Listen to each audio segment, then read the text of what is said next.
violencia e inseguridad que padece nuestro país tiene como una de sus razones la proliferación de las conductas ilícitas por parte de la delincuencia organizada y la corrupción. A su vez, el principal motor de estas actividades es la ambición de contar con fuentes ilícitas de recursos económicos. Por lo anterior, resulta imperioso enfrentar a la delincuencia de manera sistemática y organizada con el objeto de disuadir la comisión de delitos y a que afecten a la economía del crimen, reduciendo sus ganancias mediante aquel ataque frontal a los factores que la causan, se asocian, propician o promueven el comportamiento delictivo. De aquí que a través de un régimen de excepción, con el instrumento jurídico de la extinción de dominio, una persona puede perder la propiedad de sus bienes de origen ilícito usados para cometer hechos delictivos. Los bienes pasan a poder del Estado luego de una sentencia por la autoridad judicial sin ningún tipo de compensación o contraprestación. Es decir, el gobierno no tiene que pagar ni dar nada a cambio. A nombre de la Universidad Privada del Estado de Morelos, Campus Cuautla, del Foro Morelense de Abogados y del Tribunal Superior de Justicia, les damos la más cordial bienvenida a esta casa de estudios. Por otro lado, me permito presentar a las autoridades educativas que nos acompañan y, por supuesto, a los miembros del presidente. Esta tarde nos acompaña el licenciado Alfredo Cortés Lugo, director de la Universidad Privada del Estado de Morelos.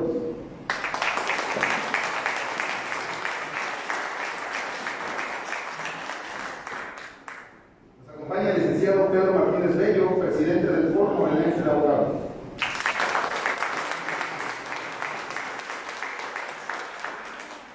También contamos con la presencia del licenciado Galileo Galilei Martínez Saucedo, coordinador académico del Foro Morelense de Abogados.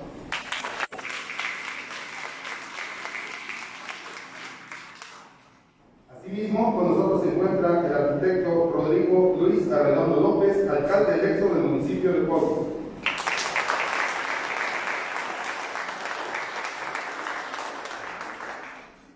En ese mismo sentido, presento a nuestro ponente, el maestro Luis Jorge Gamboa Olea, de quien daremos una breve síntesis curricular.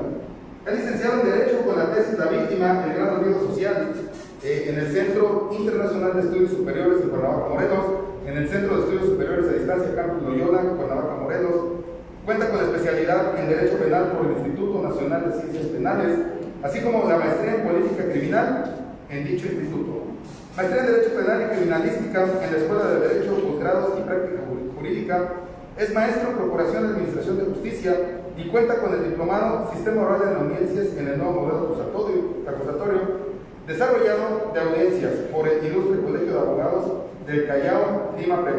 Con una amplia trayectoria en la Procuración de Justicia y experiencia profesional, también destaca como secretario de estudio y cuenta en la segunda sala del Tribunal Superior de Justicia del Estado de Morelos, secretario de Acuerdos del Juzgado Quinto Penal del Honorable Tribunal de Justicia del Estado de Morelos, juez de primera instancia del Tribunal Superior de Justicia del Estado de Morelos y actualmente cuenta con la designación como magistrado numerario de dicho honorable tribunal, a partir del día 5 de junio del 2014.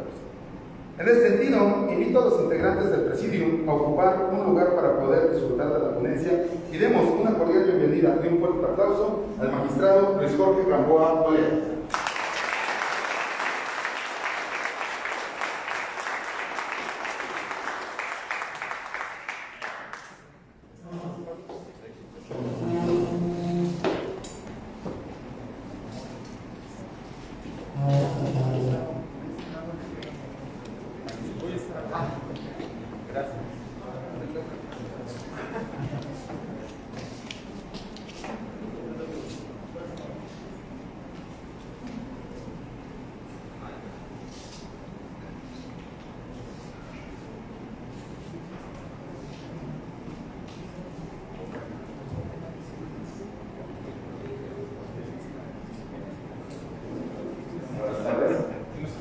Bueno, yo de por sí hablo fuerte, entonces yo creo que no ocupo el micrófono.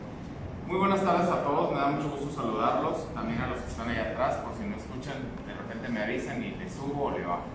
Para mí es un gran honor de verdad y un gran gusto poder estar aquí con ustedes esta tarde, después de situaciones tan complicadas que hemos vivido por más de ya año y medio, ver un foro y ver a personas reunidas pues para escucharme, la verdad es que para mí es un privilegio, es un honor y es una gran satisfacción, es un renacer, es un volver a la vida, pues porque a los que nos gusta la academia, a los que nos gusta la doctrina, pues realmente vemos materializados nuestros esfuerzos y nuestra preparación aquí cuando los vemos a ustedes físicamente, y pues nunca va a ser lo mismo ver a una pantalla y de repente el que se está durmiendo, de repente el que apaga la pantalla y está en el baño, o bueno, tantas cosas que hemos visto. Hoy por hoy realmente creo yo que es ya un privilegio poder estar aquí para empezar vivos, con salud.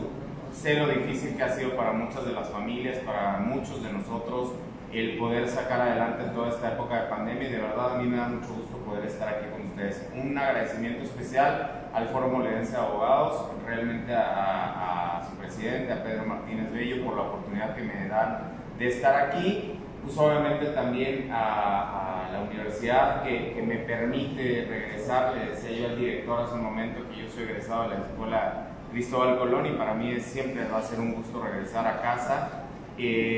Obviamente a todas las autoridades, al presidente electo que está aquí compartiendo con nosotros, posiblemente decía él, entre puro abogado, pero de algo le ha de servir, algo escuchará, de verdad, créanme lo que le preocupará y le ocupará. Y pues sobre todo mi agradecimiento profundo a mis compañeros abogados, pero sobre todo siempre lo voy a decir, gracias a los muchachos, a los estudiantes que están aquí, porque a ellos nos debemos.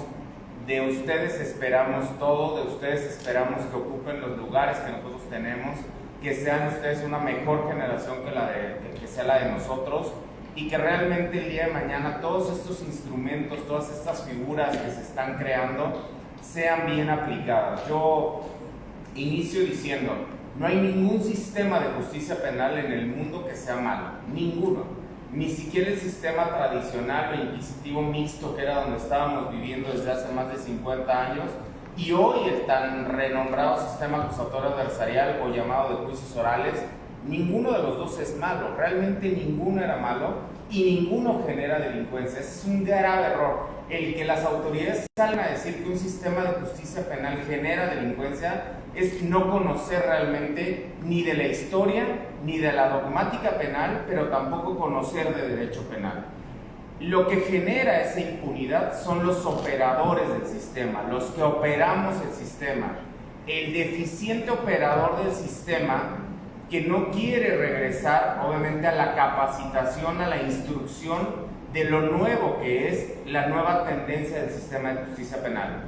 Un grave error que tenemos hoy por hoy es que siempre queremos encontrar una similitud entre lo que nosotros conocíamos, y hablo del foro de los abogados, de lo que conocíamos como el derecho penal, que hoy ya es historia del derecho procesal penal, porque ya es historia la averiguación previa, la instrucción, eso ya es historia, pero siempre le queremos encontrar un símil a lo que tenemos hoy en el Código Nacional de Procedimientos Penales, cuando no es así.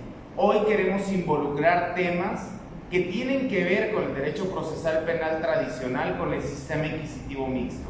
Y uno de los grandes errores que tenemos es que no hemos adecuado las normas sustantivas a las adjetivas. O sea, a mí me gustaría decirles, tenemos un gran Código Nacional de Procedimientos Penales. De entrada, tenemos un gran acierto, la unificación, porque teníamos 32 códigos procesales penales. Entonces, si yo iba a Puebla, me tenía que aprender el Código Procesal de Puebla. Si iba a Tlaxcala, me tenía que aprender el de Tlaxcala. Si venía a Morelos, me tenía que aprender el de Morelos. Entonces, la unificación habla ya muy bien de entrada de esta intención que se tiene de una regeneración de un sistema de justicia penal.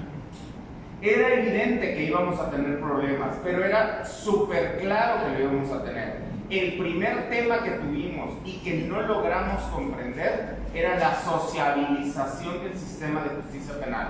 No lo socializamos con quien lo debimos de haber socializado, que era con ustedes, con los estudiantes, con el foro, con las autoridades, y sobre todo con un rubro, dos rubros que creo que no atendimos oportunamente. Una, los policías, y dos, los periodistas, porque esos periodistas malinforman de lo que realmente es el sistema de justicia penal. Y si una persona sale porque la prisión preventiva no es oficiosa, ellos dicen, es que el sistema no funciona porque está en la calle. No, el sistema funciona porque está generado para que no estén tantas personas en la cárcel. Uno de los graves errores que hoy tenemos en la práctica es crear un catálogo de prisión preventiva oficiosa. No debería de existir como tal, porque eso habla de la incapacidad de la fiscalía. No hablo de la de Morelos, hablo de todas las fiscalías de la República y de la General, para no poder sustentar una petición para que una persona se quede bajo resguardo enfrentando su proceso penal. Y entonces, ¿qué fue lo más fácil que hizo el legislador atendiendo a lo que hoy yo le llamo el populismo legislativo? Atendió entonces a decir, ¿qué es lo más fácil? Dejar a la persona en la prisión. Creemos una lista de delitos que traen aparejada prisión preventiva oficiosa. Y hoy por hoy se requieren dos cosas para que una persona se quede en la cárcel en prisión preventiva oficiosa. ¿Cuáles son? Ser Ministerio Público y saber leer. Es todo lo que necesita. Y ese no era el espíritu del sistema. Por eso yo les digo, no es el sistema no le echen la culpa. Somos los operadores del sistema. Son nuestras autoridades, nuestros legisladores que atienden al populismo legislativo más allá de lo que es realmente la política criminal. Esta figura con la que vamos a platicar el día de hoy, la extinción de dominio, atendió también a un populismo legislativo, porque no saben ni siquiera lo que crearon, de verdad se los digo, porque si hoy por hoy supieran lo que es la extinción de dominio y lo que realmente da la extinción de dominio, muchos de nosotros tendríamos graves problemas, y yo creo y les garantizo que este auditorio no tendría capacidad para que todos los empresarios de Cuautla estuvieran formados esperando a saber de qué se trata la extinción de dominio.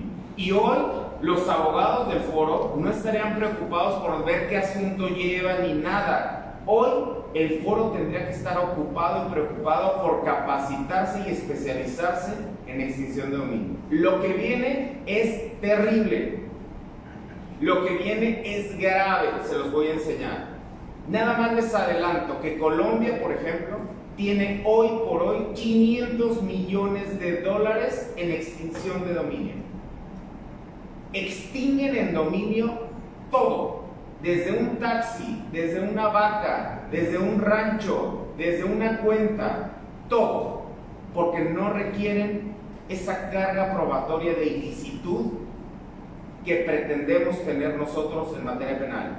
Y mucha gente entiende que este es un tema penal. No es un tema penal, es un tema civil que nos los dieron a los penalistas. Y para todos aquellos que están estudiando, aquí están los temas de su tesis. Aquí están los temas con los que pueden trabajar en sus tesis de grado. ¿Por qué? Porque la extinción en dominio en México tiene mucho de qué hablar. Y hoy vamos a platicar básicamente de 6 graves errores que tiene la Ley Nacional de Extinción de Dominio, pero vamos a explicar qué es la extinción de dominio para que ustedes puedan decir, bueno, es que ya de menos algo entiendo de la extinción de dominio. Voy a tratar de aterrizarlo de una forma muy coloquial para los estudiantes. Me disculpan los maestros y todos los doctos en la materia, pero aquí me interesa que los chavos entiendan de qué se trata y aterrizarlo de esa forma para que ellos vean la preocupación que deben de tener y que se deben de preparar y que deben de regresar a las clases y que deben de estar en sus clases y no volándose las clases, ¿no? Como algunos de los compañeros que están hasta acá adelante.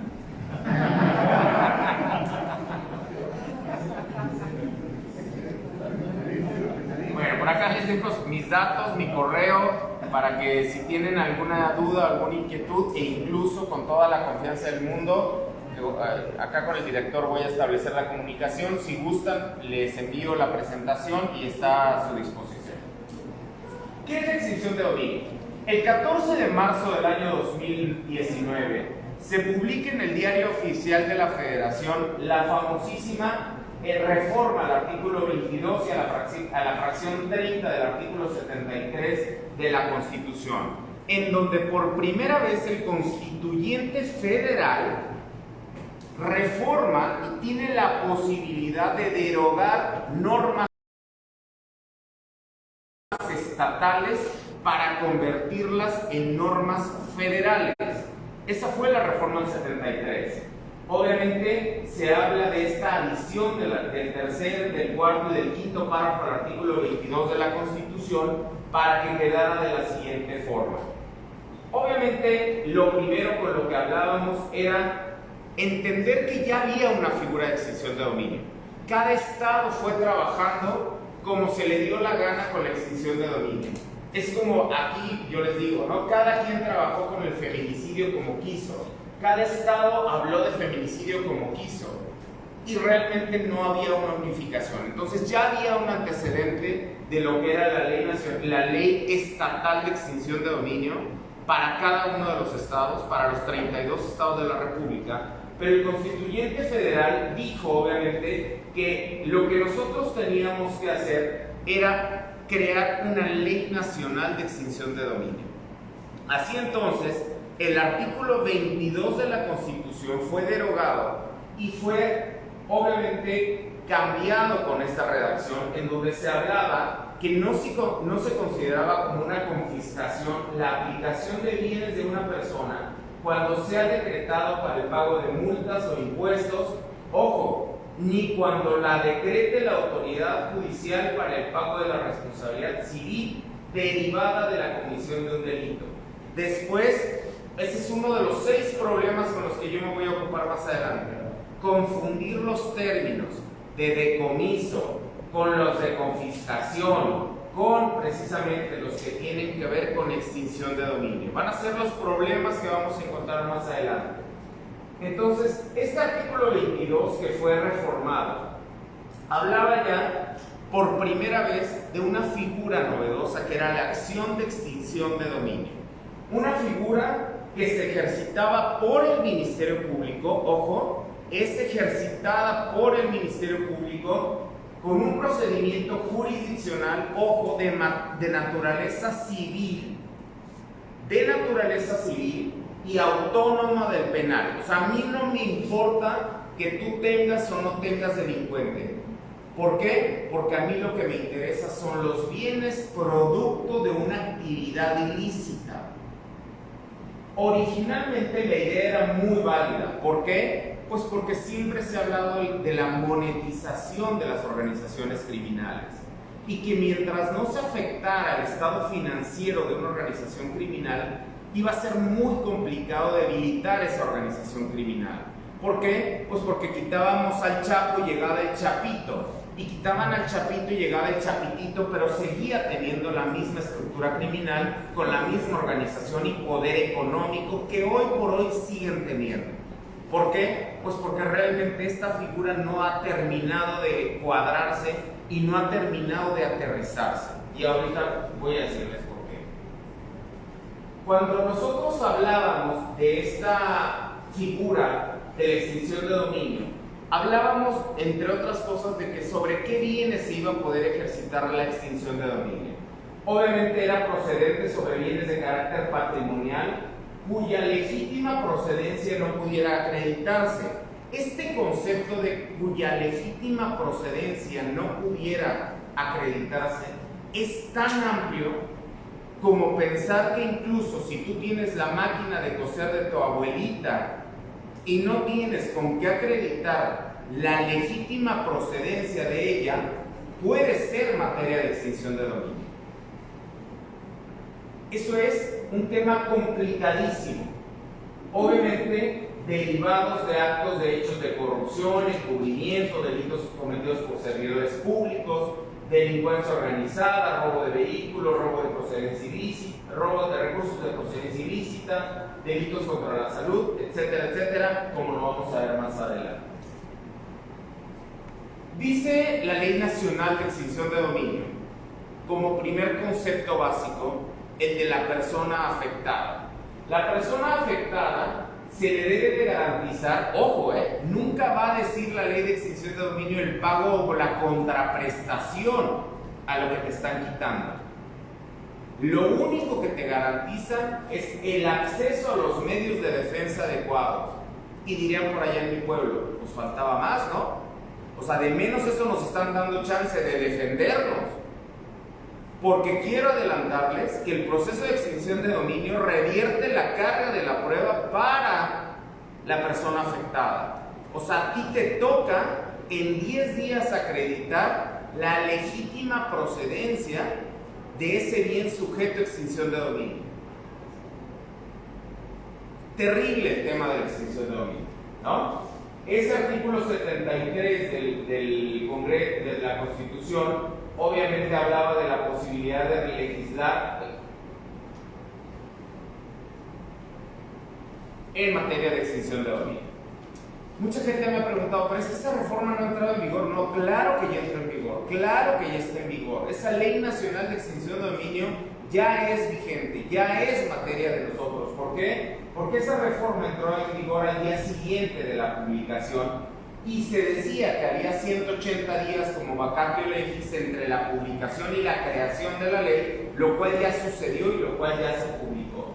El 9 de agosto de 2019 se publicó en el Diario Oficial de la Federación la Ley Nacional de Extinción de Dominio, que entró en vigor al día siguiente de su publicación, esto es, precisamente el 10 de agosto del año 2019, reglamentaria al artículo 22 de la Constitución. Ya es una norma vigente, ya es una norma que opera, ya es una norma, obviamente, que puede ser utilizada en cualquier estado de la República, tal cual el Código Nacional de Procedimientos Penales.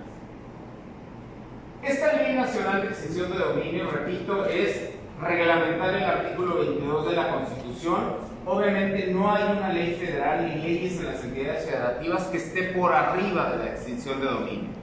La Ley de Extinción de Dominio es una ley federal, es una ley de aplicación para toda la República Mexicana y es de carácter obligatorio.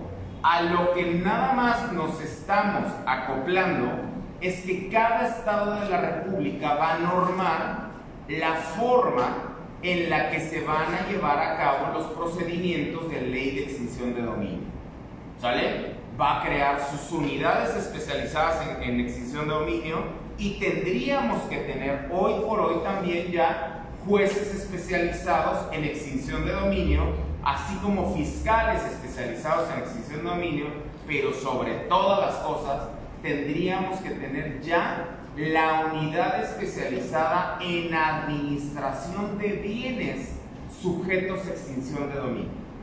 ¿Por qué? Porque yo no me imagino si el día de mañana se extingue dominio sobre un rancho donde tengan cabezas de ganado, ¿quién va a administrar no solo el producto, sino también los derivados de esa actividad, obviamente ganadera, lo cual en Morelos creo que ni siquiera es tema? Estamos más preocupados por otras cosas que realmente por esto. Adelanto. ¿Saben cuántas acciones de extinción de dominio desde el año 2019 hay planteadas en el estado de Morelos? ¿Alguien tiene una idea? 2. Desde el año 2019. ¿Y saben en dónde están? Peloteándose entre un juzgado civil, un juzgado penal y un juzgado tradicional, porque ningún juez la ha querido radicar. Porque el juez civil dice, no, es que yo no soy competente porque yo ni sé de qué se trata. Y el juez penal dice, no, es que este es un tema civil. Y este asunto ni siquiera ha sido objeto de tratamiento en el Pleno del Tribunal Superior de Justicia. 2 acciones de extinción de dominio. ¿Lo pueden creer? ¿Cuántas detenciones por secuestro se han llevado en el estado? ¿Cuántas casas de seguridad han asegurado en el estado de Morelos? ¿Cuántos vehículos relacionados con delitos hay por parte de la Fiscalía? ¿Se imaginan cuántos bienes podrían ser ya susceptibles de un ayuntamiento? Por ejemplo, si la Fiscalía llevara a cabo la extinción de dominio sobre un balneario que es de procedencia ilícita los recursos, sobre un rancho, sobre una propiedad y que se las pudiera dar a administrar a un municipio, pero solo tenemos 2 solicitudes en el estado de Morelos desde 2019. Eso es terrible, terrible, porque habla totalmente de un desconocimiento de que existe una norma que da todo lo que vamos a ver a continuación.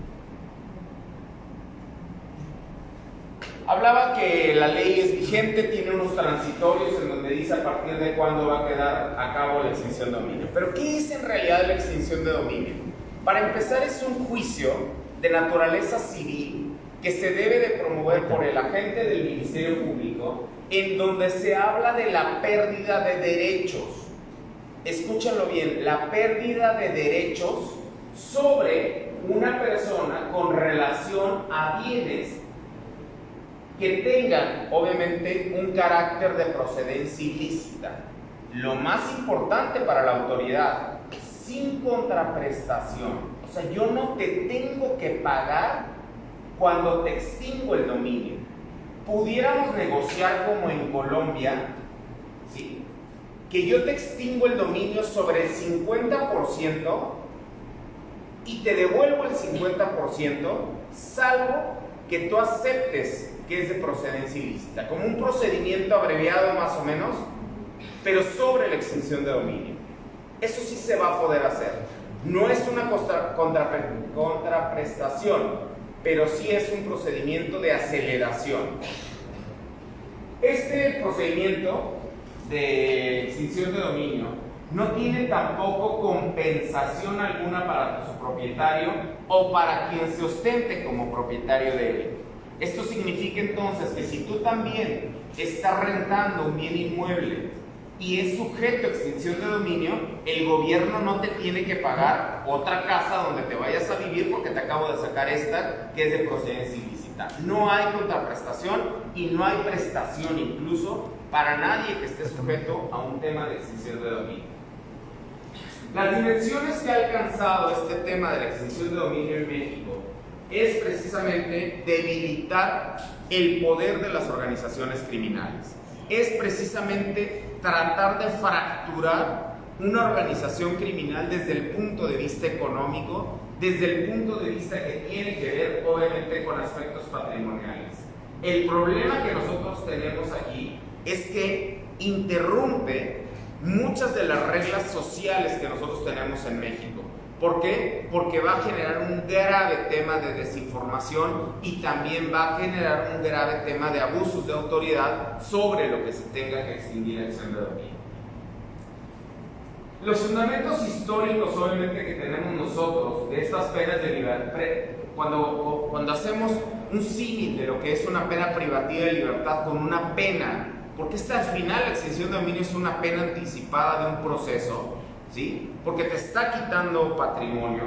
Obviamente no se exploraron otras alternativas, se copiaron modelos de otros países de Latinoamérica y por eso la imagen, o sea, realmente lo que estamos tratando de hacer es maquillar nada más a la justicia, es hacerle una cirugía realmente a la justicia, pero no de fondo, no cambia realmente lo que es la política criminal. O sea, realmente yo creo que esta acción de extinción de dominio difícilmente va a extinguirle el dominio a quien se lo tenga que extinguir. Va a ser sumamente selectivo, va a ser sumamente dirigido hacia cierto grupo de personas con las que se tenga algún interés, incluso llamado político. Quisiera ponerles rápido, en unos minutos, algo que tiene que ver precisamente con la extinción de dominio para que entiendan qué es más o menos a lo que nos vamos a enfrentar. Acá me van a ayudar.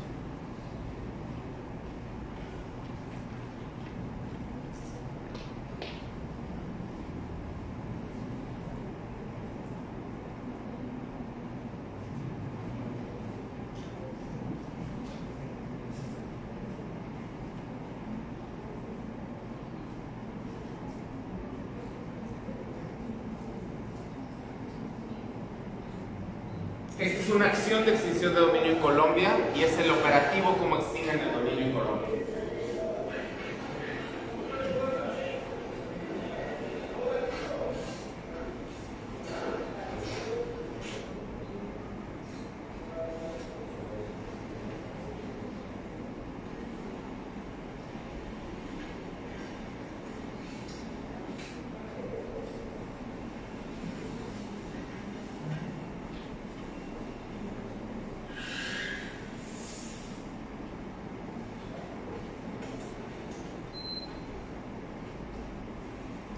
Ustedes observan, lo más característico del video, no hay un solo detenido, no detuvieron a nadie. Vean cuál es el objeto del decomiso.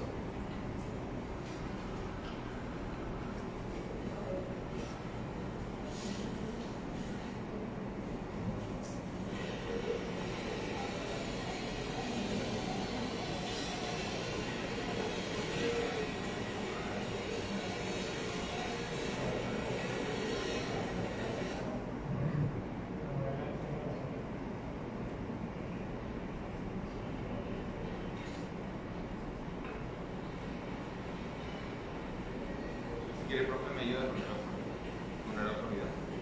¿Con el otro? Ajá, por favor.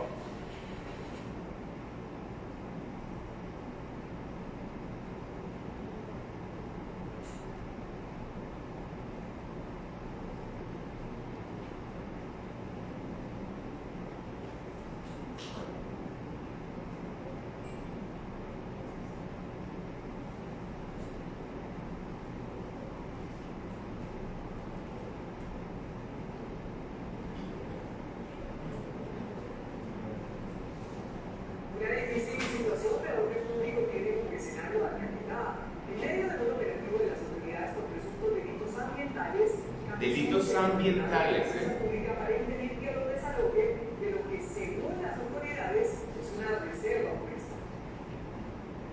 Para notar la presencia de las autoridades, el registro de las primeras capturas, los campesinos salieron a bloquear las vías, ocasionando daños en los puentes y algunos tramos de las carreteras en San Vicente de Caguacaquetá. La comunidad trata de impedir que las autoridades movilicen el ganado incautado en medio del proceso de extinción de dominio por ocupación del Parque Natural Divino. Se han conocido que hay cerca de 10 personas capturadas aproximadamente, a las cuales les están imputando los delitos por ocupación del parque y también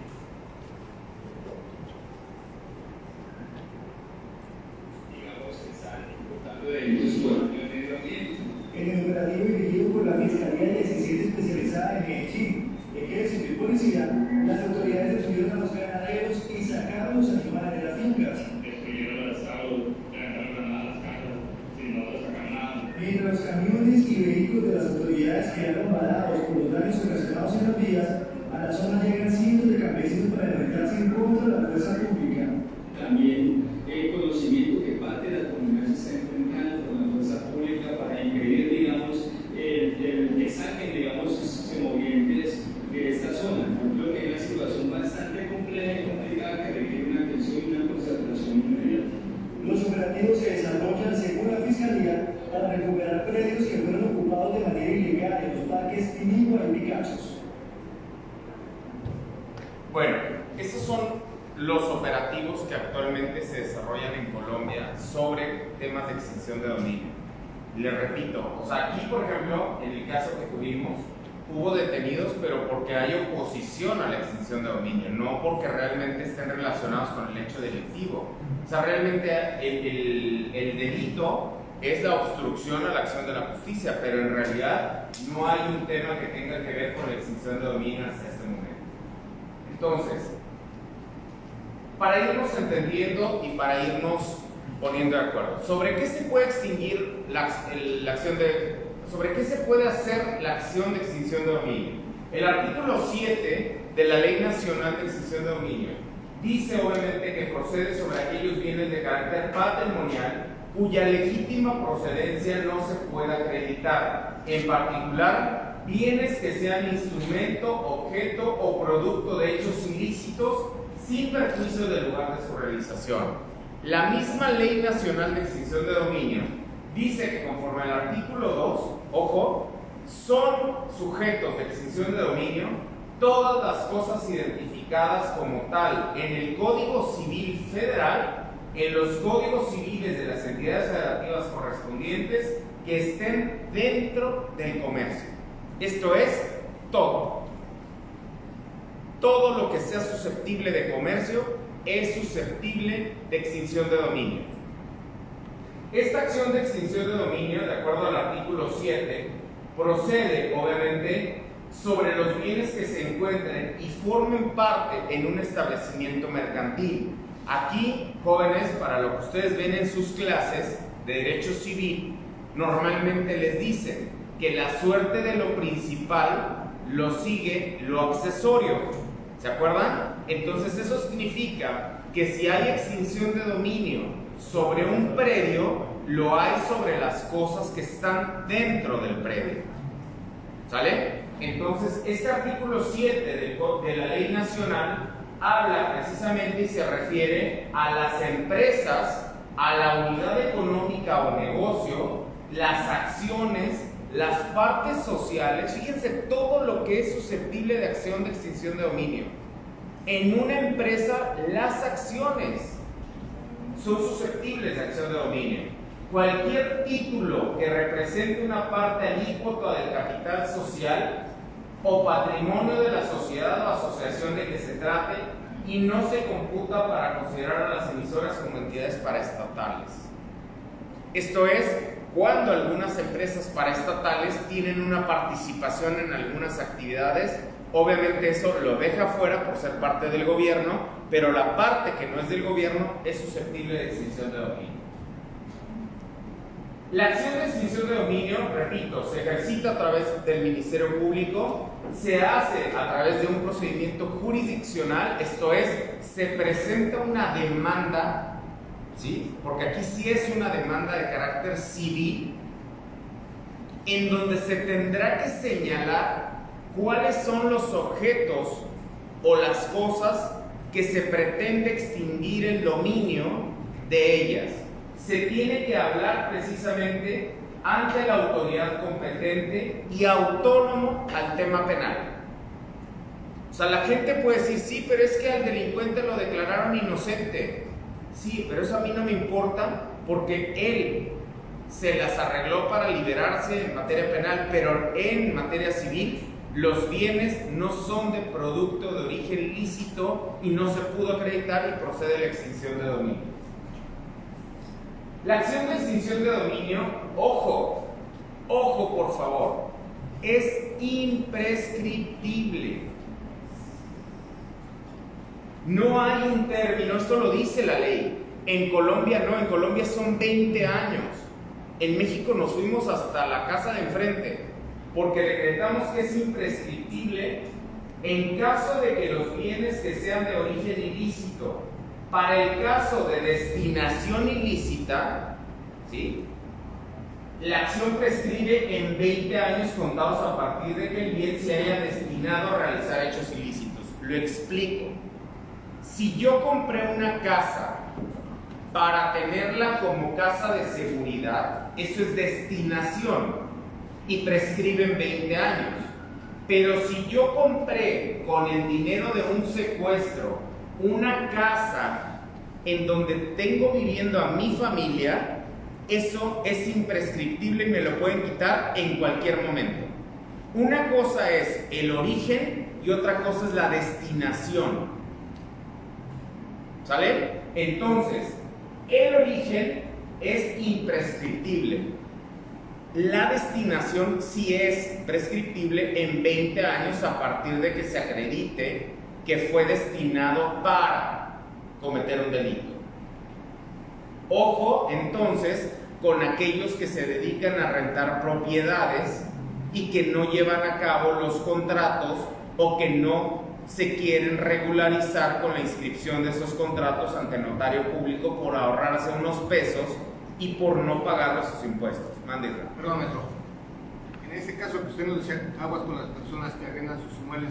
Si yo fuera el propietario de un inmueble, el cual es utilizado como instrumento, es decir, una casa de seguridad, pero yo lo rento y a lo mejor hasta en mi contrato de arrendamiento establezco que no va a ser utilizado para ese tipo situaciones de delincuencia organizada y que también la persona, el arrendatario tampoco forma parte de la delincuencia organizada, aún así correría el riesgo de que...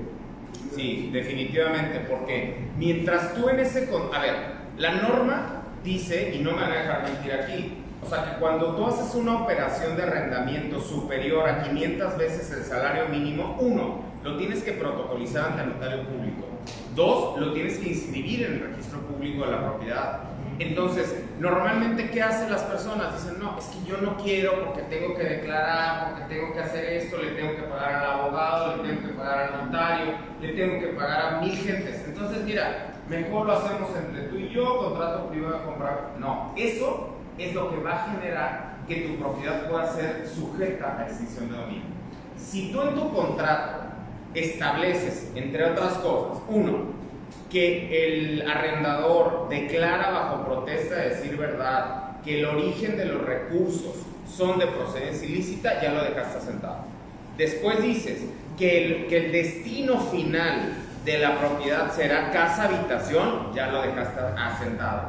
Y como tercer punto dices que se va a protocolizar, que se va a llevar ante el notario y que se va a inscribir, creo que ya está un poco más blindada tu propiedad de que no pueda ser sujeta de extinción de dominio. Porque tú dices, bueno, yo aquí está, yo cumplí, ¿no? Yo cumplí y obviamente pues ya le cambió y ya él destinó para otra cosa, ¿no? Entonces realmente sí creo que vamos a tener que tener mucho cuidado con el arrendamiento de bienes inmuebles, ¿no? Incluso con los famosos comodatos, ¿no? Porque bueno, yo puedo decir, bueno, es que yo le presté el terrenito, pues sí, nada más que el terreno se convirtió en fosa, ¿no? Entonces ahora ya tiene 7 cuerpos ahí metidos. Entonces ese va a ser un grave problema, ¿no? Que tendremos que entrar en una dinámica de regularización y que eso no nos gusta de repente, ¿no? Regularizarnos para no perder una propiedad. Entonces, repito, origen, hacer la distinción, origen y distinción. El origen es imprescriptible, la destinación sí. Obviamente este Ministerio Público caduca la posibilidad de que tiene, fíjense, la siguiente parte del artículo. Dice, las facultades del Ministerio Público para demandar la extinción de dominio caducan en el plazo de 10 años contados a partir del día siguiente a aquel en el que el Ministerio Público, a cargo del procedimiento penal, o sea, hoy llevamos a cabo el operativo, ¿sí? Se aseguró una casa de seguridad. A partir de ese momento tiene 10 años para presentar la demanda. Ojo, para presentar la demanda, no para que prescriba, obviamente, o caduque su posibilidad o su acción. Obviamente, deberá de informar a la unidad administrativa de la Fiscalía responsable de ejercer la acción de extinción de dominio de la existencia de bienes susceptibles de aplicación de las disposiciones de esta ley. Eso es lo que dice la Ley Nacional de Extinción de Dominio. Pero más allá de todo eso, ¿no? Creo que la Ley Nacional de Dominio sí tiene muchas cosas a favor si realmente se ocupa como se tiene que ocupar. 1, tiene la posibilidad de los diversos objetos que la ley tiene. La ley, dentro de la extinción de dominio, como objeto tiene enajenar en forma eficaz e imparcial y transparente bienes. Bueno, eso es lo que se supone que se les vino, ¿no? Sean objeto de un proceso o transferidos el término de esa ley. Creo que también lo que la ley de extinción de dominio, repito, trae como uno de los primeros problemas es que no aclara conceptos tan básicos como lo es confiscación, aseguramiento, decomiso, adjudicación y expropiación. Son conceptos que la Ley Nacional de Dominio confunde y que realmente tienen mucha similitud, pero no son iguales. El artículo 218 de la misma Ley Nacional de Extinción de Dominio dice que no procede respecto de bienes asegurados que hayan causado abandono a favor del gobierno federal o de las entidades federativas o aquellos bienes respecto de los cuales se haya decretado su decomiso en sentencia ejecutoriada. Esto es, que si ya hay un bien que fue destinado, ¿sí? Por ejemplo, para el Ayuntamiento de Cuautla, y se comete un delito por servidores públicos, no puede ser susceptible de extinción de dominio porque se entiende que no le pertenece al funcionario, sino le pertenece al gobierno de una ciudad. Entonces eso no puede ser susceptible de extinción de dominio. Me voy a ir un poquito más rápido para poderles explicar los 6 puntos en los que yo creo que tenemos nosotros problemas. ¿En qué casos, en qué delitos procede la extinción de dominio? La extinción de dominio procede, 1, en investigaciones derivadas de hechos de corrupción. Y ahorita voy a ir con ese problema. ¿Sale? Los hechos derivados de un acto de corrupción no son un delito. No existe ese delito. Es un capítulo y un título del Código Penal. Adentro de ese título y de ese capítulo hay delitos. Entonces ya de entrada la ley de extinción de dominio tiene una deficiente redacción. 2. Extorsión, robo de vehículo, delincuencia organizada, delitos contra la salud, secuestro, trata de personas, enriquecimiento ilícito, delitos en materia de hidrocarburos, petrolíferos y petroquímicos, delitos cometidos por servidores públicos contra la administración de justicia, y obviamente se debe de garantizar el acceso a los medios de defensa. Eso la ley de extinción de dominio lo dice continuamente. Ese procedimiento especial, es un procedimiento especial, consta de 2 etapas. ¿Cómo se lleva a cabo la extinción de dominio? 1. Con una fase escrita o preparatoria a cargo del Ministerio Público de la investigación y la acreditación de los elementos de la acción de conformidad con las atribuciones asignadas en la ley. O sea, primero el Ministerio Público presenta la demanda ante el juez. El juez radica el proceso de extinción de dominio. El juez recibe todas las pruebas del Ministerio Público, ojo, y una vez que recibe todo esto, le corre traslado y le revierte la carga de la prueba a la persona accionante para que ella demuestre la licitud del origen o de la destinación de ese bien. Y después se abre una fase judicial, en donde en esa fase judicial obviamente ya se va a permitir la contradicción, se va a permitir la sustanciación y se va a permitir obviamente la notificación y la contestación de la demanda en la audiencia inicial, en la audiencia principal, en los recursos y en la ejecución de sentencia. O sea, primero te la cuadran, porque literal primero te la cuadran, primero te aseguran y después te dan la oportunidad de defender. De conformidad con el artículo 9 de la Ley Nacional de Extinción de Dominio, lo que tiene que acreditar el Ministerio Público en esa primera etapa es lo siguiente. 1. La existencia de un hecho ilícito, o sea, que hubo allá un secuestro. Ojo, por favor, que quede claro totalmente. No está pidiendo la declaratoria de responsabilidad de una persona. Puede haber, o sea, es lo que yo siempre les digo a los abogados, puede haber hecho y puede haber ausencia de responsable. O sea, puedo tener muerto, porque lo tengo, porque aquí está el cuerpo, pero puede ser que no tenga nadie. Y con eso es más que suficiente para extinción de dominio. Basta con que haya hecho, ahí dice, hecho ilícito. No requiere responsable. Entonces aquí va a venir un tema con los jueces muy interesante. ¿Cuál va a ser ese tema?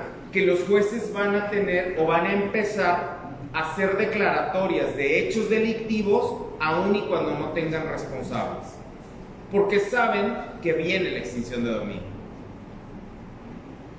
No sé si me explico con esa parte a los estudiantes, ¿sí? O sea, normalmente el Ministerio Público en este sistema acusatorio lo que busca es acreditar. Los 2 grandes faros en una investigación son hecho delictivo y probabilidad de responsabilidad. Eso es lo que busca el Ministerio Público, ¿sí? O sea, a ver, ya tengo el muerto, ahora ¿quién le atribuyo el muerto? ¿Estamos? Entonces ahora, en la extinción de dominio, lo único que nos pide es que tengas por acreditado que esa muerte es producto de un hecho ilícito. Sí. Perdón. Entonces, ¿qué sucede cuando yo tengo un terreno? Buenas tardes. Buenas tardes. ¿Qué sucede cuando yo tengo un terreno? Lo compré hace 20 años, 30 años. Y se les ocurre a unos, ¿cómo le llaman ahora? Gavilleros o asesinos, enterrar los cuerpos de esas personas. Ahí estamos hablando de que no existe un detenido, no existe una persona, porque yo desconozco completamente los hechos que se están suscitando en ese momento cuando van y entierran a los cuerpos.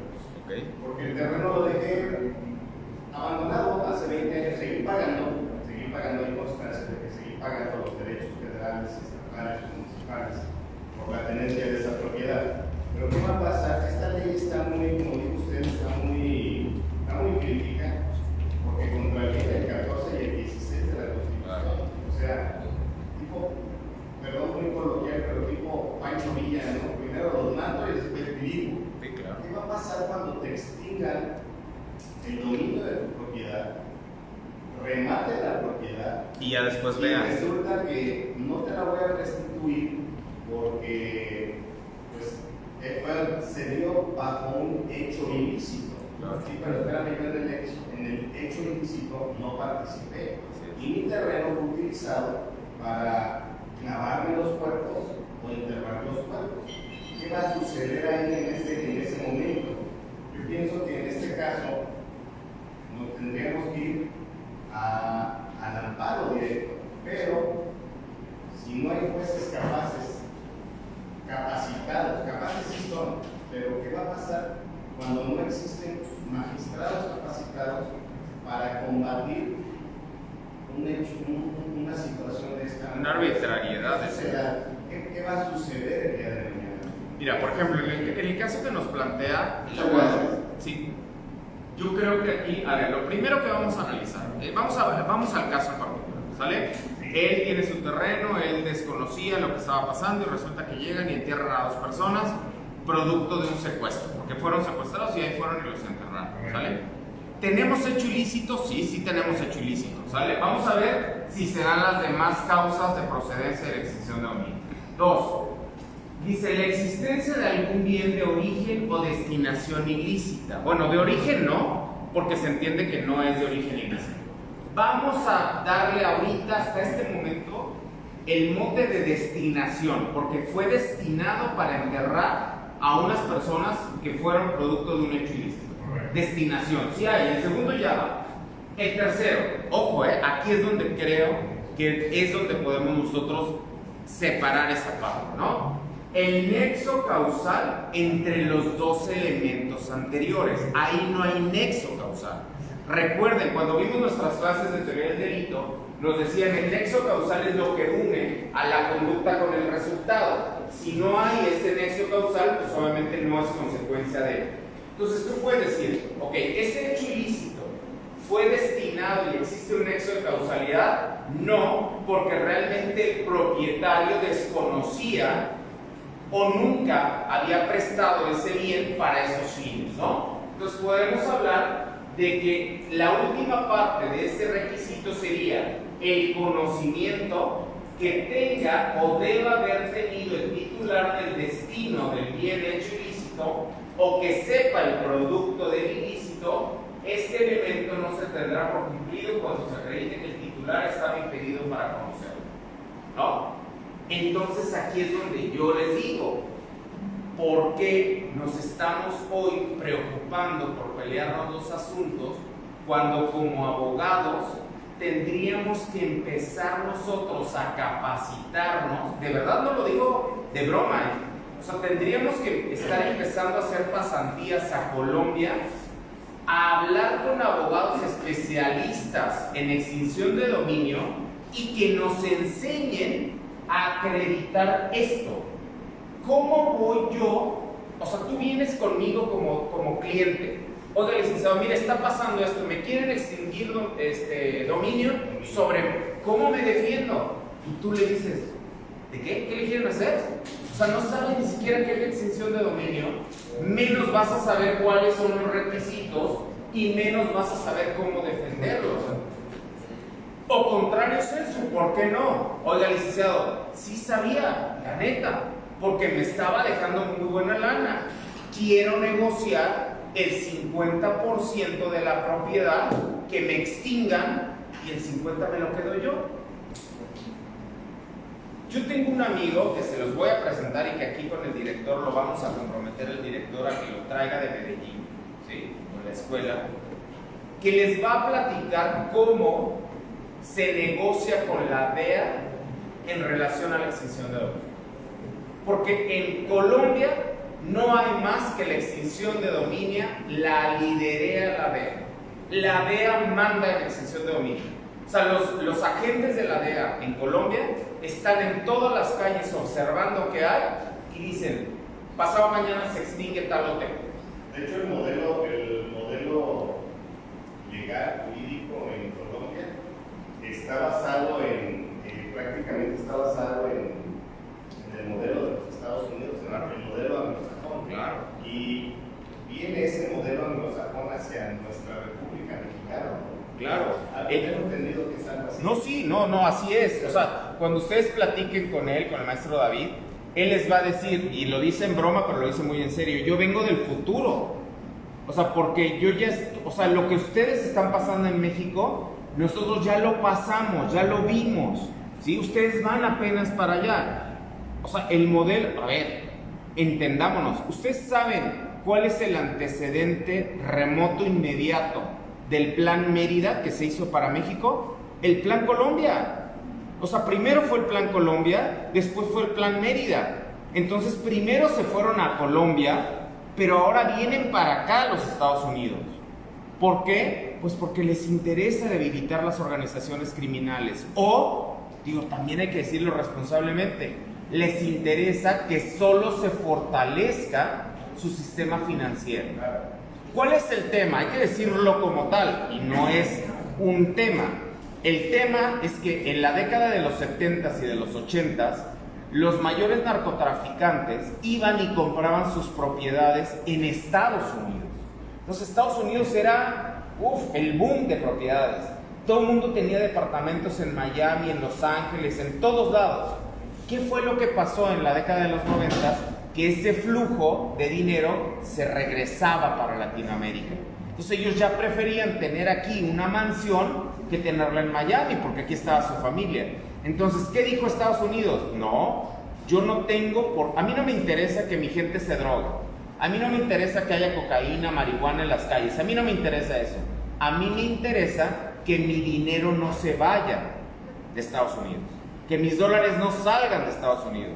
¿Qué puedo hacer? Fortalecer mi sistema financiero y extinguirles el dominio, obviamente, en sus países, para que regresen los dólares a donde tienen que regresar. Ese es el meollo del asunto. Y lo mismo va a suceder aquí. De hecho, el Plan Mérida, creo que fue el presidente Calderón. Calderón junto con Vicente Fox, quienes empiezan a desechar el Plan Mérida, ¿no? Viene la corriente con Vicente Fox por la lamentada certificación que teníamos que tener por el Departamento de Estado de los Estados Unidos de Norteamérica, y creo que mandaban helicópteros, aviones y dinero para aplicarlo en el combate al narcotráfico. Y ya el expresidente Calderón es el que desiste de continuar con esa certificación y esa calificación.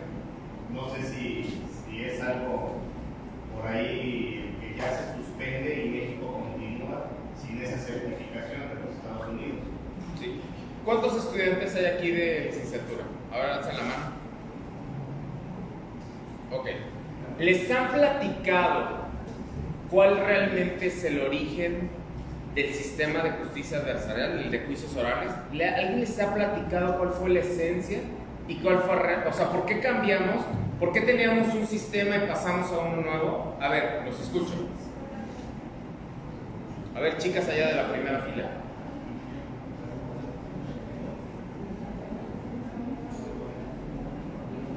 ¿Por qué cambiamos de un sistema a otro? por moda, porque veíamos las películas, porque vimos a Tom Cruise cómo se peleaba en cuestión de honor. Es bien sencillo, es mucho de lo que decía el abogado.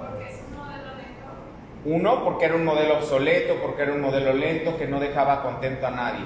Pero realmente ¿saben cuál es el fondo de todo eso? Se los voy a decir y no voy a cobrar por eso. Realmente les voy a platicar para que en sus clases de procesal penal se lo digan a su profesor. El origen del cambio es porque México, en todos los foros que se trataba de temas, de pactos internacionales y de tratados internacionales, México siempre levantaba la mano. Siempre. Si hablabas del Pacto Internacional de Derechos Civiles y Políticos, México levantó la mano y dijo: yo firmo. Si hablabas del Pacto Internacional de Belém do Pará para erradicar la violencia contra las mujeres, México decía: yo firmo. Si México firmaba las reglas de Beijing para la protección de los menores, yo firmo. Todo firma México. Todo. ¿Saben cuál es la noticia, jóvenes? Que por esos tratados internacionales a México le daban dinero para poderlos aterrizar en México. ¿Quién se los da? El Banco Mundial. Por eso se crea un Banco Mundial, ¿sí? ¿Cuál fue el tema? Que cuando le hacen un corte de caja un poco que tiene que ver con la política de Estados Unidos dice: a ver, ¿cómo obligo a México a cambiar? Pues fácil, recortándole el dinero. Y entonces le dicen: como tú no cambias, como tú no implementas ni erradicas la violencia contra las mujeres, por ejemplo, el Pacto de Belém do Pará, México lo firma desde 1985 para erradicar la violencia contra las mujeres. El Pacto de Derechos Civiles y Políticos en el 89, donde viene la presunción de inocencia. Y aquí no había presunción de inocencia. Entonces, ¿qué fue lo que le dijo el Banco Mundial? Ya no hay más dinero si no te sometes a este plan de pagos llamado Plan Mérida. Y entonces no le quedó de otra a México más que entrarle a ese plan en donde nos decían cómo, cuándo y dónde podíamos seguir obteniendo recursos de Estados Unidos para el combate a la delincuencia. Eso es realmente el cambio del sistema, junto con lo que decíamos. O sea, es como decir, tantito que éramos y tantito que nos estaban diciendo, pues se juntó el hambre con las ganas de comer. Realmente. Ese fue el origen del cambio, que México firmó 1000 tratados internacionales y nunca los cumplió, nunca los implementó y se quedó con la lana. Eso es realmente.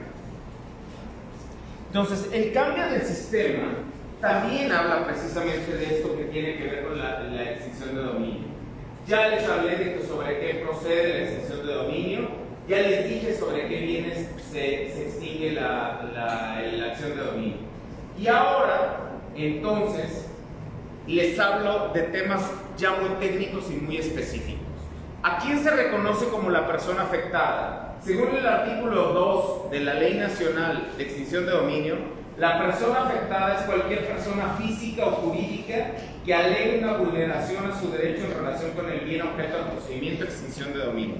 Es sobre quien existe la titularidad del bien extinción de dominio.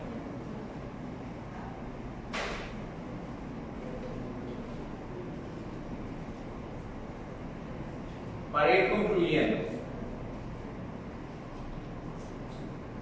todo esto se los voy a dejar con el director, si me lo permite. Ok, 6 problemas que yo veo con la ley de extinción de dominio, muy prácticos, muy concretos, para ir avanzando con el sistema. 6 graves problemas de la Ley Nacional de Extinción de Dominio. Primero, no hay una autonomía del proceso penal. ¿Por qué digo que no hay una autonomía del proceso penal? ¿Por qué? Porque aún y cuando el artículo 22 de la Constitución y el 8 del dictamen aprobado expresamente mencionan que la acción de extinción de dominio se ejercita por el Ministerio Público a través de un procedimiento jurisdiccional de naturaleza civil y autónomo del penal, esta autonomía es ficticia. ¿Por qué? Porque requiere de la comprobación de un hecho ilícito. Entonces, no hay una autonomía del proceso de extinción de dominio, requiere necesariamente de un tema penal y obviamente sobre bienes que tienen que ver con actividades ilícitas. ¿Vale? Segundo problema, la duplicidad de esfuerzos por parte del Ministerio Público. O sea, de por sí el Ministerio Público está saturadísimo de trabajo. Ahora le dejamos una nueva responsabilidad, la extinción de dominio. Cuando, ojo, en materia civil, normalmente el Ministerio Público es sujeto procesal. En esta acción de extinción de dominio es parte procesal, porque le corresponde acreditar. Segundo gran problema, la duplicidad de esfuerzos. El Ministerio Público, ojo, tendrá que probar la existencia del hecho delictivo y paralelamente acreditar en materia civil una acción. Y ya hemos visto cómo, si de por sí en materia penal les cuesta trabajo darse a entender, ahora no me imagino qué Ministerio Público va a conocer de teoría general del proceso civil y tendrá que conocer de derecho penal. Tendrá que ser un super Ministerio Público. Y lo digo de verdad con mucho respeto. Tiene que conocer de esas dos grandes materias: teoría general del proceso y dogmática penal. 3. Gravísimo. Para mí, el peor de los errores. Para mí, el regreso de la prueba preconstituida al proceso penal. ¿Qué significa eso? Ustedes deben de saber, estudiantes jóvenes, que hoy en el nuevo sistema de justicia penal existen dos conceptos: libertad probatoria y libre valoración de la prueba. La libertad probatoria es que si yo quiero acreditar un hecho, yo lo puedo acreditar por cualquier medio probatorio lícito, el que sea, una animación, una maqueta, un video, lo que quiera. Eso es libertad probatoria. Y antes teníamos una prueba preconstituida. O sea, en el catálogo del Código Procesal Penal nos decía, la inspección, la confesión, el careo, o sea, nos decía, y esto se hace así, y era lo único que podías ofrecer, lo que estaba en ese catálogo. ¿Sí? Hoy es como si llegáramos a un restaurante y nosotros decidiéramos la receta sobre lo que nos queremos comer. Pero en la Ley Nacional de Extinción de Dominio, desafortunadamente, regresamos a la prueba preconstituida. ¿Y cómo es que regresamos a esta prueba preconstituida? Sí, el artículo 126 de esa Ley Nacional de Extinción de Dominio habla, obviamente, fíjense, o sea, esto no es otra cosa más que la instrumental de actuaciones que conocíamos nosotros. Tenemos una carpeta en el asunto del abogado, en donde él ya se llevó una carpeta de investigación, en donde en su terreno metieron a los muertos y que eran un producto de un secuestro. Esa carpeta de 200 hojas la pueden llevar tal cual al proceso de extinción de dominio. Eso es prueba preconstituida. Y eso se suponía que no lo podíamos hacer. ¿Por qué? Porque son procesos autónomos y diferentes. Pero entonces habla precisamente de que la prueba proveniente de la carpeta de investigación o medios de prueba provenientes del proceso penal mixto inquisitivo serán prueba legalmente preconstituida. O sea, todavía hablan y tienen la desfachatez de ponerlo. Sí. Maestro, si me lo permite, hay que acreditar como extremo, que existe la existencia de un delito, así es como lo mencionaba. El hecho delictivo. Ese hecho delictivo en el momento en que se da la audiencia preliminar es cuando se tiene también acreditado este extremo. O sea, en la audiencia preliminar en materia penal acreditó que hay la comisión de un hecho delictivo y que existe la posibilidad de que el imputado lo cometió, tal como había comentado. Es que también hay un tema de debate porque la Constitución y el Código Nacional dice que el hecho materia de la vinculación a proceso será el que sea el que fije el proceso penal, ¿no? Pero yo digo que la litis no se fija en la vinculación, se fija en la acusación, para mí. Porque es hasta la acusación en donde el Ministerio Público realmente dice: traigo esto a acusar y esto es lo que quiero llevar a juicio. Es decir, también se hace que existe una investigación complementaria. Si no, ¿para qué la investigación? Bueno, en cualquiera de estas dos etapas sería cuestión nada más de ponerse de acuerdo. Sí. Me parece que ya existe pues ya se encontraron elementos, ya se acreditó el cuerpo del delito, no como tal, los elementos que constituyen el delito, y salvo, obviamente, mucho respeto a su mejor opinión, si bien es cierto, no es una prueba preconstituida, pero creo que sería la prueba que tendría que utilizar, o serían los medios de prueba que tendría que utilizar el jefe del Ministerio Público para poder solventar su demanda en materia de extinción de dominio. O de dónde saldría todo el órgano de prueba para poder sustentarlo. Yo me imaginaba, ¿no? Decía, no digo la ley, por supuesto, pero decía, pues a lo mejor y con unos medios preparatorios, mira, te empiezo a acercar a ti juzgado civil para que en algún momento tenga yo las condiciones para poder demandar la extinción de dominio. Yo creo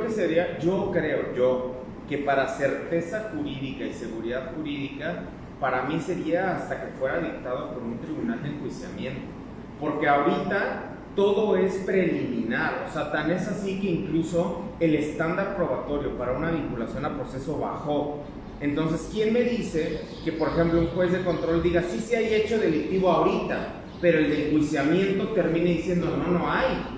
¿No? Entonces, yo por eso digo, para certeza, yo me iría hasta el momento en el que se dicte la sentencia y ahora sí, ya lo dijo un tribunal, o sea, yo llegaría como Ministerio Público, a ver, ya lo dijo un tribunal de enjuiciamiento y ya lo ratificó una sala. Aquí hay hecho delictivo, ¿sale? No hubo detenido, está bien, o absolvieron, está bien, pero ya hay hecho. Entonces, con ese hecho, yo vengo a promover mi acción de extinción de dominio sobre ese bien inmueble, ¿no? Lo que a mí no me gusta, por ejemplo, es la redacción que dice, ¿no? Por ejemplo, los medios de prueba provenientes del procedimiento penal serán prueba legalmente preconstituida. Eso significa que tú puedes jalar la declaración de una persona para tu asunto de extinción de dominio, cuando dirías, no, tráelo, y que ratifiquen en la extinción de dominio lo que dijo allá. Pero pues no, quisieron evitarse la fatiga. Otra situación, a todas veces estamos combatiendo un enemigo común del Estado. Claro. Un enemigo al que el Estado le aplica pues, precisamente estas exclusiones, ¿no? esta situación de exclusión. En ese sentido, el ciudadano ordinario, ¿no? El que no es enemigo del Estado y el que tiene que de cierta forma el Estado proteger, ¿qué garantía pudiera tener para no verse afectado precisamente con esta nueva legislación? Yo creo que lo que son dos temas bien interesantes.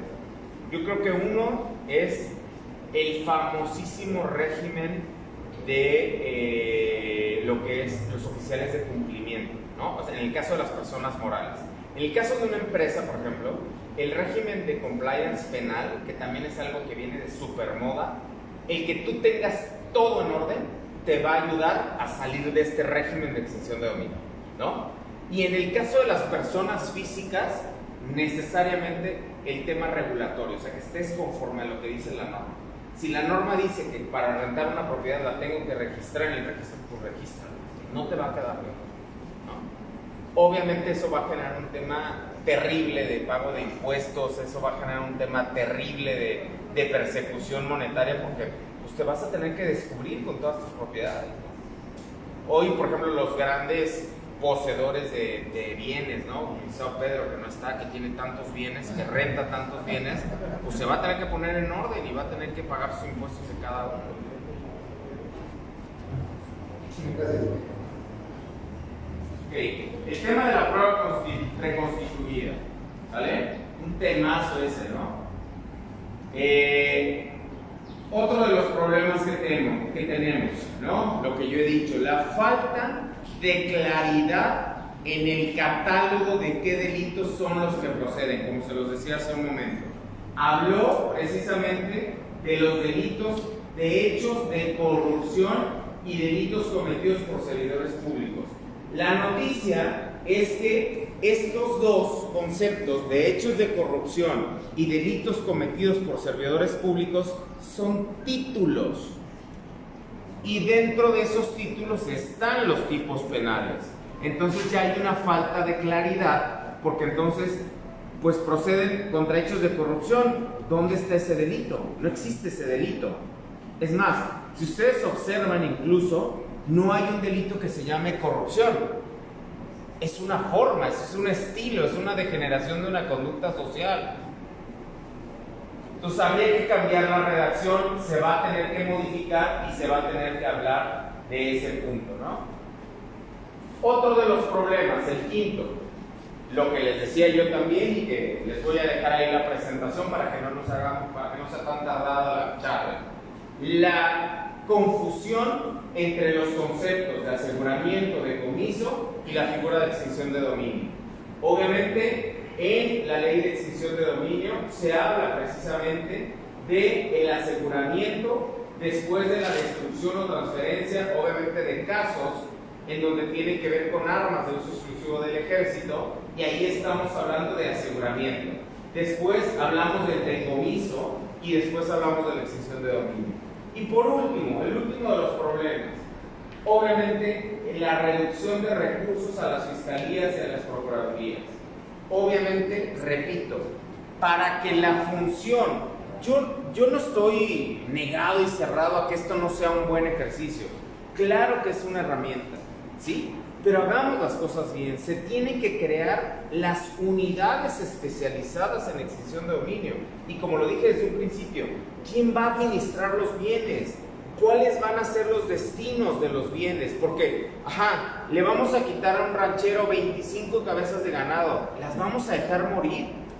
¿Se las vamos a destinar al Estado? ¿Se las vamos a dar a los niños del DIF? ¿Quién va a regular todo eso? No hay todavía un órgano o una unidad especializada en la destinación de los bienes que son procedencia de la extinción de dominio. Eso es importantísimo para los que están estudiando. Obviamente, un tema de tesis interesantísimo sería la regulación o el protocolo para la extinción de dominio. Interesantísimo. Ecuador lo tiene, Colombia lo tiene Venezuela, lo tienen muchos países que ya están trabajando en extinción de dominio. ¿Sí? En este caso,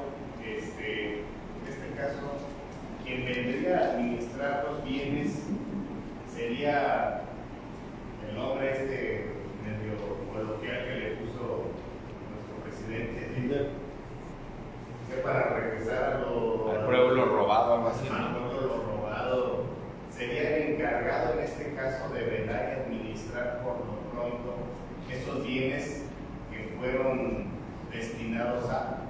Pues yo no creería, porque no se dan abasto. Ve ahorita cómo tienen las propiedades que han sido motivo de incautación, que se están cayendo porque no se les da mantenimiento y atención.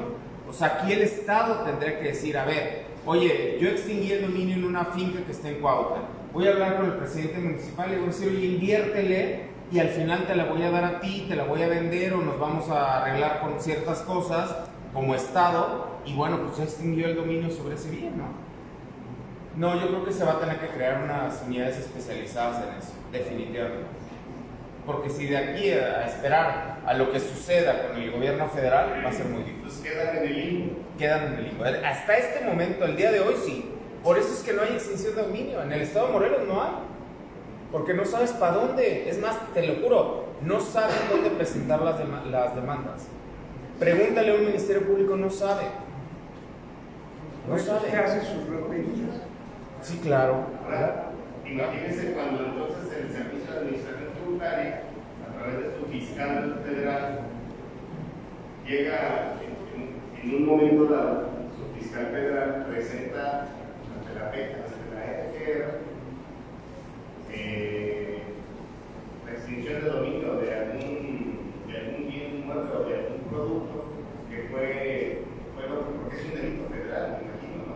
Sí. Entrará la extinción de dominio también.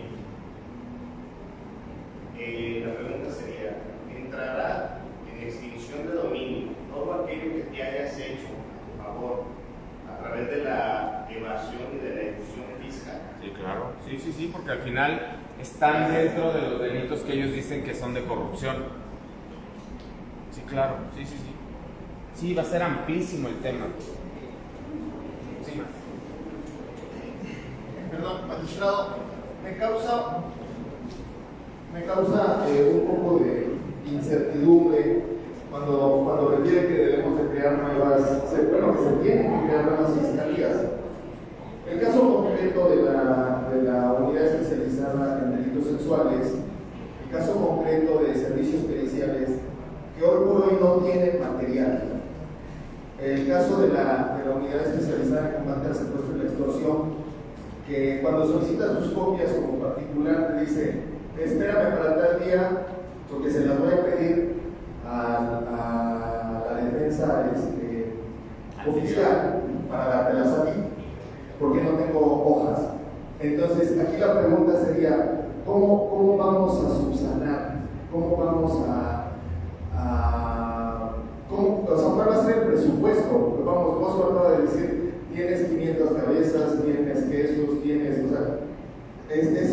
considero que es una labor titánica en el que debes de tener ingenieros, químicos, arquitectos, doctores, veterinarios, o sea, una gama ilimitada, alimento. Entonces, aquí la pregunta sería, ¿cómo va a ser funcional esa fiscalía o ese departamento si la propia fiscalía de la OEX no tiene copias, no tiene hojas, no tiene hisopos, no tiene material?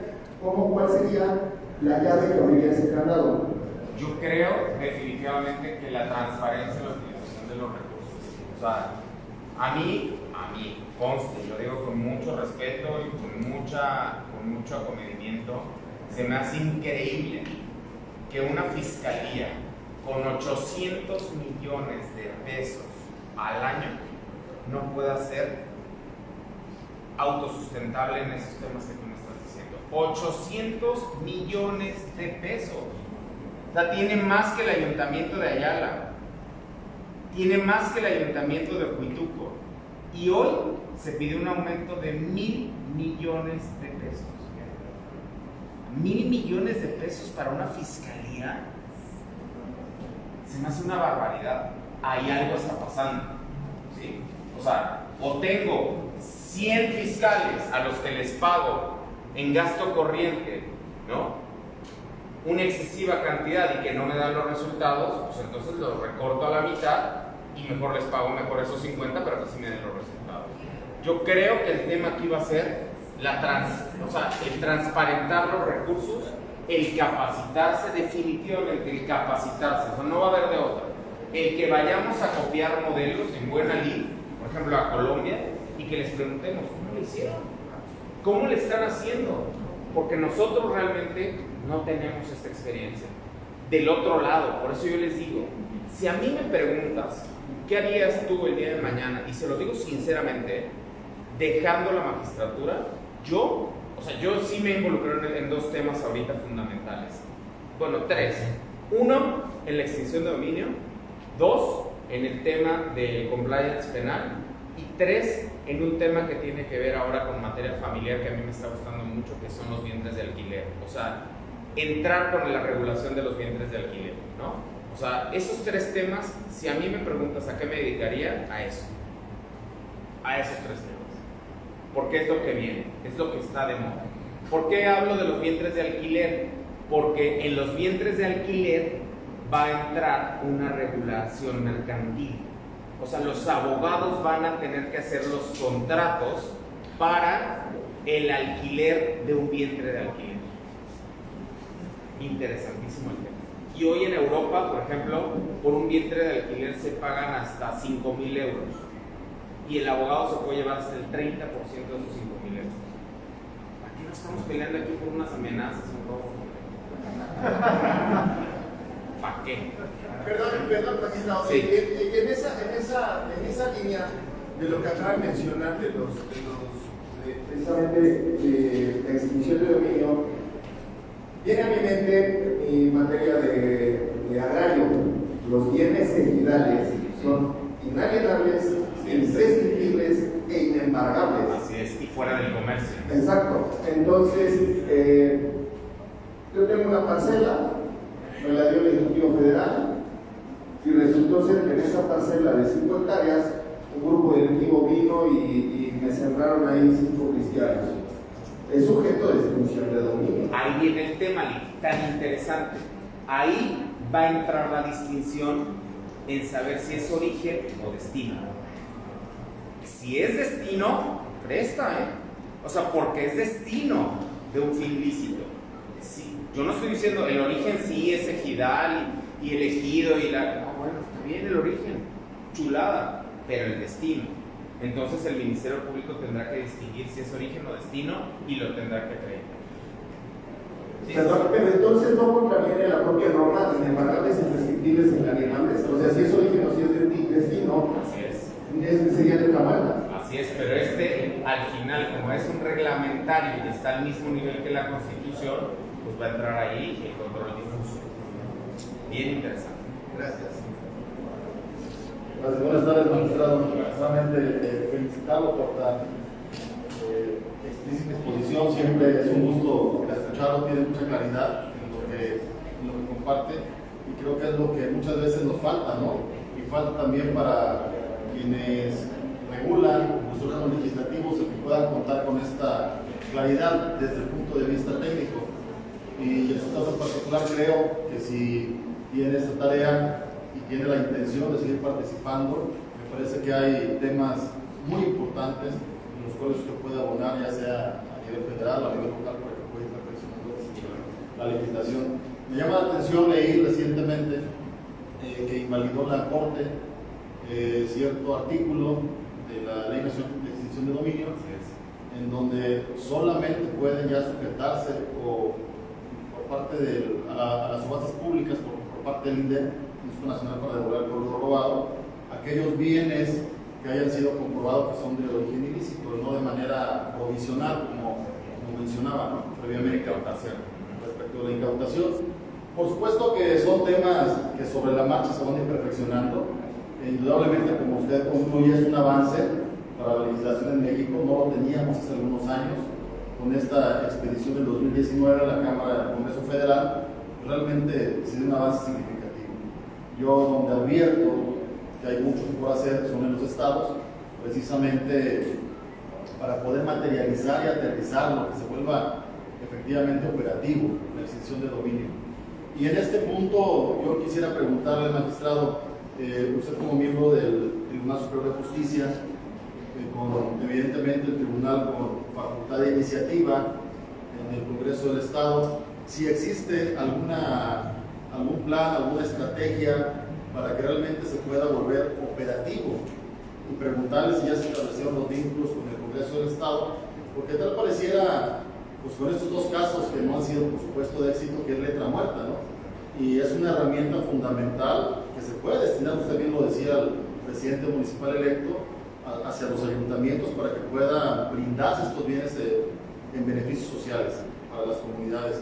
Entonces, sí preguntarle si existe en la agenda del tribunal este tema en particular como pleno, o es una iniciativa en lo particular que impulsa usted en este momento. Como institución no la hay, no ha habido ni siquiera, yo creo que los conversatorios para poderlo establecer. Es una inquietud mía, es un tema que yo he traído ya desde hace varios años y que yo espero verlo materializado pronto, ¿no?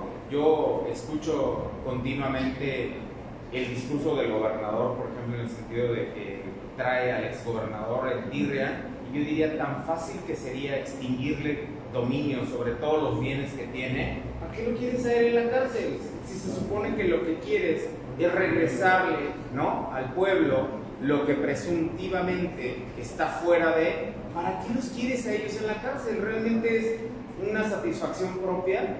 Yo preferiría pues quitarle todo eso que hay, ¿no? Entonces sí, lucharemos y yo me voy a comprometer, y lo he hecho en foros públicos, a continuar poniendo ese énfasis en que se tiene que materializar y que no se tiene que quedar en letra muerta. ¿Para qué? Para que el día de mañana tengamos un aparato de administración y procuración de justicia fortalecido, porque incluso hoy por hoy esos bienes sujetos de extinción de dominio, imagínate que pudieran pasar a formar parte del tribunal o de la fiscalía, ya no necesitaríamos rentar inmuebles, ya no necesitaríamos estar construyendo, ya no necesitaríamos estar haciendo todo, pues porque ya tenemos nuestros propios inmuebles que fueron sujetos del procedimiento de extinción de dominio, ¿no? En el Perú, por ejemplo, la Fiscalía Anticorrupción generó más de $800 millones en 2 años y construyeron un edificio enorme del puro fruto de corrupción, ¿no? Sí. Gracias. Sí. Maestro, buenas tardes. Buenas tardes. Mi nombre es Miguel. Yo tengo dos comentarios a manera de ejemplo. Primero, suponiendo que una persona renta un inmueble, una casa habitación, cuyo origen es de forma lícita dado el contrato, pero es destinada a una situación de casa de seguridad. Se llega a detener a esa persona, a esa delincuencia organizada, pero nunca se le notifica a la persona, al dueño de la casa, del inmueble, dado que se encuentra en otro estado o fuera del país. ¿De qué forma él pudiera comparecer a deducir sus intereses? Y la otra es, suponiendo que una casa o un inmueble tuviera gravámenes por hipoteca o por algún tipo de juicio ejecutivo o laboral, ¿de qué forma se podría llamar a los acreedores que aparecen en la misma, en el certificado de gravamen de libertad, para que comparecieran a deducir sus intereses y no se les privara mediante la extinción de dominio? Esas dos son mis dudas. Acuérdense que al ser un tema de carácter civil, va a seguir exactamente las mismas reglas de las notificaciones en carácter civil. ¿Cuáles son? Personales, por edictos o mediante una publicación, obviamente, en donde se tenga la certeza de que ese bien inmueble o esas personas están notificadas, o sea, válidamente. Va a seguir las mismas reglas que una notificación civil. Por ejemplo, si el Ministerio Público sabe que ese bien inmueble es una copropiedad, tendrá que mandar traer a todos los copropietarios y llamarlos a juicio para que defiendan sus intereses. Por eso habla mucho de esa posibilidad del derecho a la defensa. Pues bueno, aquí están las conclusiones. O sea, la conclusión es precisamente lo que decía el abogado. Es un instrumento, es una herramienta novedosa, es un instrumento que en manos de realmente quien quiera hacer las cosas bien, será un gran instrumento para combatir las instituciones delictivas, sobre todo en el aspecto financiero.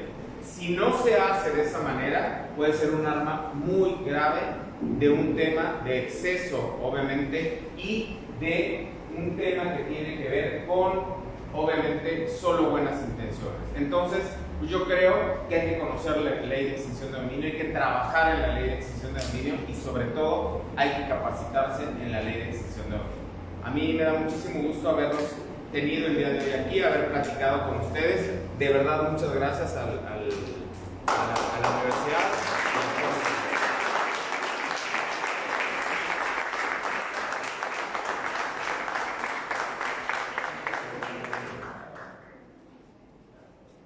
Bueno, agradecemos infinitamente los conocimientos que nos ha compartido el magistrado Gamboa. De verdad que ha sido algo muy explícito y voy a ser sincero, también para mí aprendí mucho y me interesó mucho el tema. Magistrado, de verdad agradecemos mucho en nombre de la rectora de la UPEN Cuautla, agradecemos su presencia y compartir sus conocimientos el día de hoy con nosotros y con la comunidad de abogados universitarios. Por ello, la Universidad Privada del Estado Morelos Campus Cuautla y el Foro Morelense de Abogados Otorga el presente diploma al maestro Luis Jorge Gamboa Olea por su ponencia Extinción de Dominios, dada en la ciudad de Cuautla a 27 de septiembre del año 2021.